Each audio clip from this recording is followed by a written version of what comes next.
આજે આપણે ખાસ પ્રકારની બે રાસાયણિક પ્રક્રિયા ઉષ્મા શેપક પ્રક્રિયા અને ઉષ્મા શોષક પ્રક્રિયા શું છે એના વિશે માહિતી મેળવવાની છે. ઉષ્મા શેપક પ્રક્રિયા એટલે શું? તો જોઈએ આપણે, મોસ્ટ આઈએમપી છે, બોર્ડની પરીક્ષામાં ઘણી વખત પૂછાયેલી છે કે ઉષ્મા શેપક પ્રક્રિયા એટલે શું, ઉદાહરણ સહિત જણાવો 2 માર્કમાં.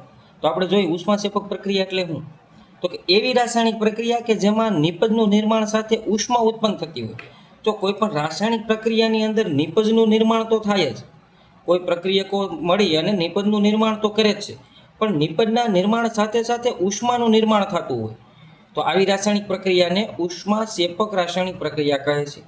ફરી એકવાર, એવી રાસાયણિક પ્રક્રિયા કે જેમાં નિપજના નિર્માણ સાથે સાથે ઉષ્મા એટલે કે ઉર્જાનું નિર્માણ થતું હોય અથવા ઉત્પન્ન થતી હોય તો આવી પ્રક્રિયાને ઉષ્મા શેપક પ્રક્રિયા કહે છે.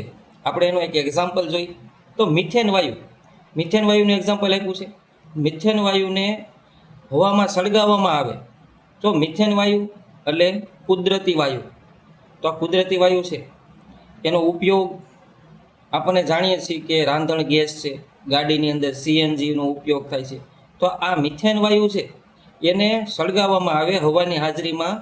આ બે પ્રક્રિયકો વચ્ચે રાસાયણિક પ્રક્રિયા થઈ અને કાર્બન ડાયોક્સાઇડ વાયુ મળે છે અને આપણને પાણી મળે છે, પ્લસ બીજું શું મળે છે તો કે ઉર્જા મળે છે. તો કે જે રાસાયણિક પ્રક્રિયામાં નિપજની સાથે સાથે ઉર્જા મળતી હોય તો આવી રાસાયણિક પ્રક્રિયાને ઉષ્મા શેપક પ્રક્રિયા કહે છે.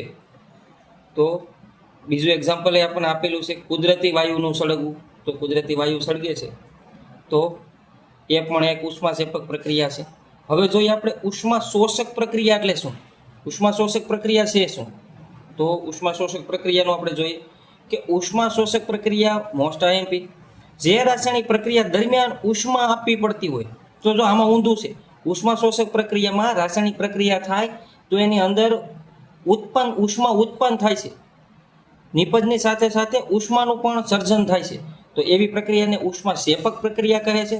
પરંતુ જે રાસાયણિક પ્રક્રિયા દરમિયાન આપણે ઉષ્મા બહારથી આપવી પડતી હોય, જે રાસાયણિક પ્રક્રિયા દરમિયાન ઉષ્મા આપવી પડે તો આવી રાસાયણિક પ્રક્રિયાને ઉષ્મા શોષક પ્રક્રિયા કહે છે.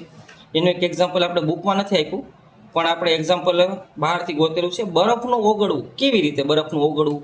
ઉષ્મા શોષક પ્રક્રિયા છે. તો આપણને ખબર છે કે વાતાવરણની અંદર આપણે જ્યારે બરફના ટુકડા બહાર મૂકીએ છીએ ત્યારે બરફ છે એ વાતાવરણમાંથી ઉષ્માને ગ્રહણ કરે છે, વાતાવરણમાંથી ઉષ્માને ગ્રહણ કરી અને એ પાણીના સ્વરૂપમાં રૂપાંતર પામે છે. તો આ રાસાયણિક પ્રક્રિયા અથવા પ્રક્રિયા દરમિયાન બહારથી ઉષ્મા આપવી પડતી હોવાથી આ પ્રક્રિયાને કેવી પ્રક્રિયા કહેવાય છે? ઉષ્મા શોષક પ્રક્રિયા કહે છે. હવે આપણને બુકની અંદર ઉષ્મા શેપક પ્રક્રિયાના બીજા 2 એક્ઝામ્પલ આપેલા છે તો આપણે થોડુંક જોઈ લઈએ. શ્વસન, એક તો શ્વસન છે અને બીજું છે વનસ્પતિનું વિઘટન થઈ ખાતર બનવું, તે ઉષ્મા શેપક પ્રક્રિયા છે. શ્વસન કેવી રીતે ઉષ્મા શેપક પ્રક્રિયા છે? શ્વસનની અંદર તો કેવી રીતે ઉર્જા મુક્ત થાય છે?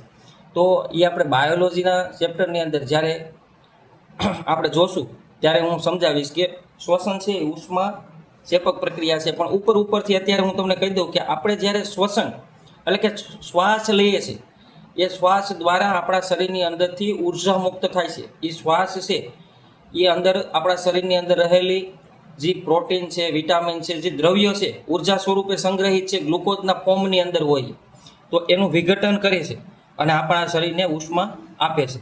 તો શ્વસન પ્રક્રિયા દરમિયાન આપણા શરીરને ઉષ્મા મળે છે. બીજું છે વનસ્પતિનું વિઘટન અથવા ખાતર થાય ત્યારે ઉષ્મા મુક્ત થાય છે. તો આ વિઘટનની એની પ્રક્રિયા છે કે જ્યારે વનસ્પતિના પાંદડા કે એવી વસ્તુઓ કોહવાય છે ત્યારે એની અંદરથી ઉષ્મા ઉત્પન્ન થાય છે.